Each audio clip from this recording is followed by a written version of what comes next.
अस्सलाम वालेकुम व्यूवर्स। आज हम जिस सेशन के साथ हाजिर खिदमत हैं उसका इन्वान है की परफॉर्मेंस इंडिकेटर्स। जैसा कि आपने देखा कि लास्ट सेशन के दौरान हमने लॉजिकल फ्रेमवर्क अप्रोच या लॉजिकल फ्रेमवर्क मैट्रिक्स पे बात की थी। उसका ऑब्जेक्टिव ये था कि जब हम एक प्रोजेक्ट को डिज़ाइन करते हैं तो उस वक्त किस लॉजिकल सीक्वेंस के अंदर, किस रिज़ल्ट चेन के अंदर हमें इंफॉर्मेशन को या प्रोजेक्ट की नीड को या प्रपोज प्रोजेक्ट को अरेंज करना चाहिए। उसको अंडरस्टैंड करने के बाद जब हमने लॉजिकल फ्रेमवर्क एनालिसिस कर लिया, लॉजिकल फ्रेमवर्क मैट्रिक्स डेवलप कर लिया, तो उसके बाद हम ये देखेंगे कि की परफॉर्मेंस इंडिकेटर्स क्या होते हैं और उन की परफॉर्मेंस इंडिकेटर्स को किस तरह डिज़ाइन किया जाता है और प्रोजेक्ट की सक्सेस मेजर करने के लिए इस्तेमाल किया जाता है। तो सबसे पहले हम ये देखेंगे कि की परफॉर्मेंस इंडिकेटर्स होते क्या हैं।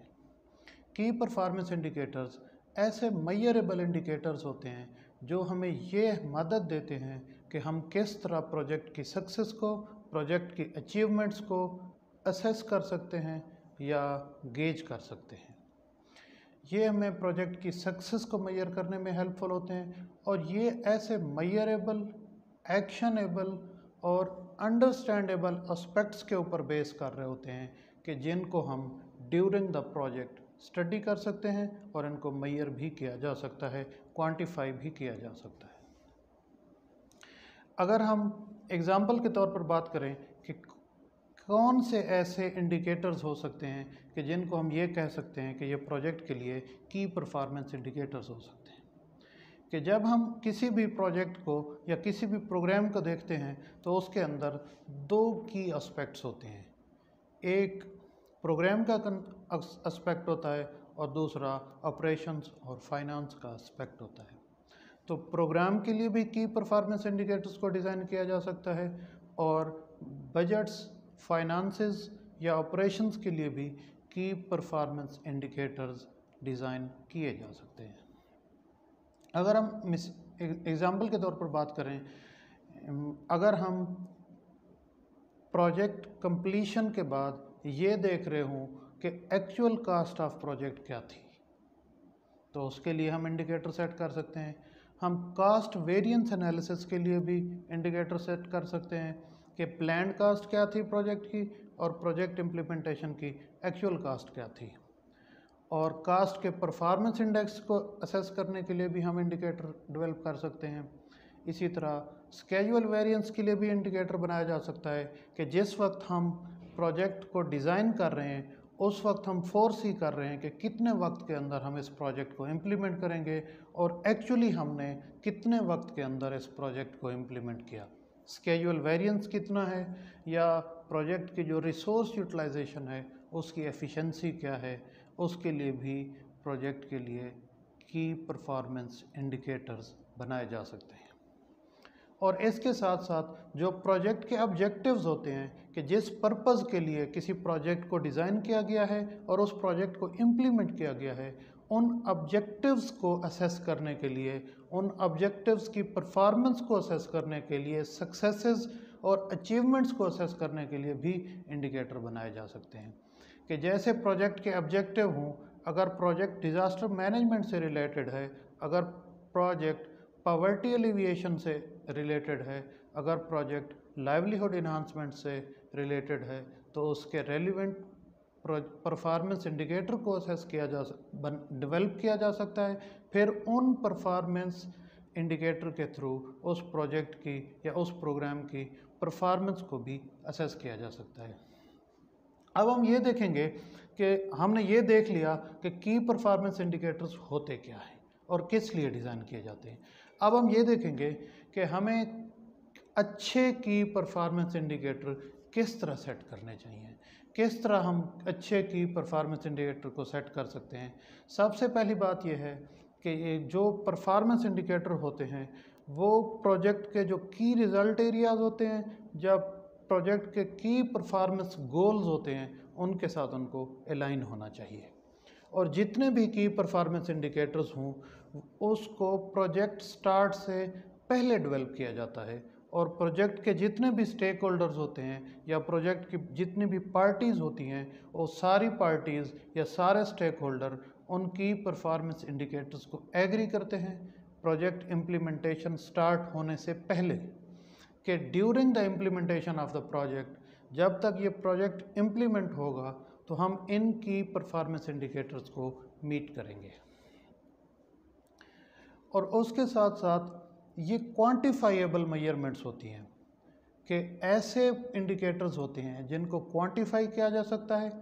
इनको मेजर किया जा सकता है, एनालाइज किया जा सकता है, और उस एनालिसिस की बेस पे उस इंफॉर्मेशन को रेलिवेंट स्टेक होल्डर्स के साथ, रेलिवेंट प्रोजेक्ट पार्टिसिपेंट्स के साथ शेयर भी किया जा सकता है।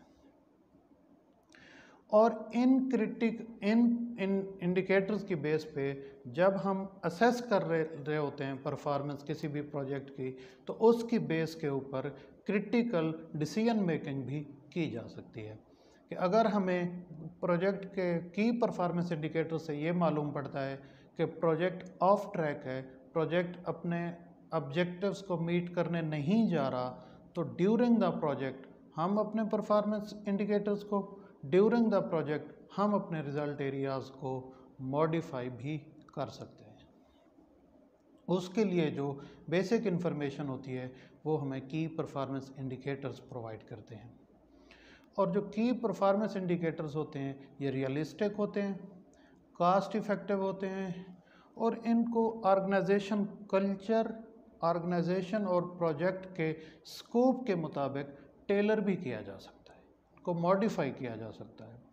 ये अलाइंड होते हैं किसी भी ऑर्गेनाइजेशन के कल्चर के साथ, किसी भी प्रोजेक्ट के स्कोप के साथ, और ये रियलिस्टिक होते हैं, इनको मेजर किया जा सकता है, कास्ट इफ़ेक्टिव होते हैं और मॉडिफाइबल होते हैं। और अगर हम किसी सैम्पल की परफॉर्मेंस इंडिकेटर फ्रेमवर्क की बात करें तो ये स्क्रीन के ऊपर आपके सामने एक सैम्पल की परफॉर्मेंस इंडिकेटर फ्रेमवर्क है जो डिस्प्ले हो रहा है,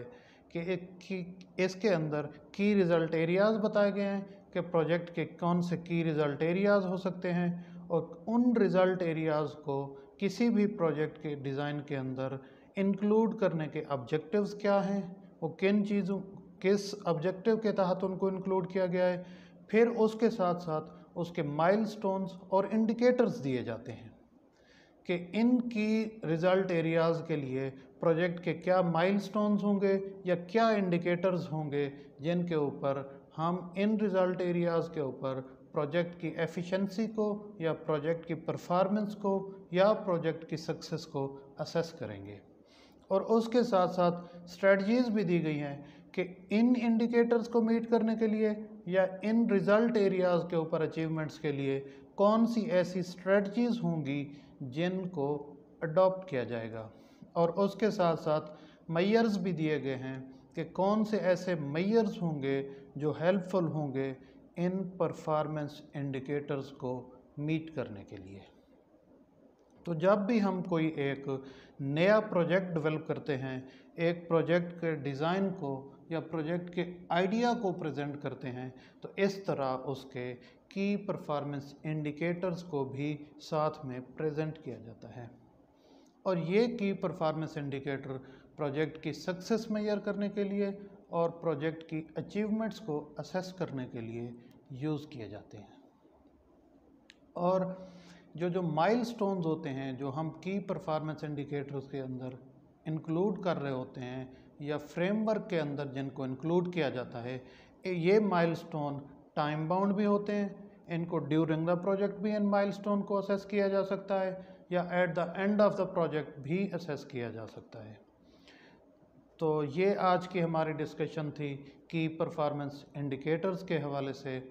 आप हमें अपनी आरा से, अपने फीडबैक से और अपने कमेंट से ज़रूर आगाह कीजिएगा। शुक्रिया।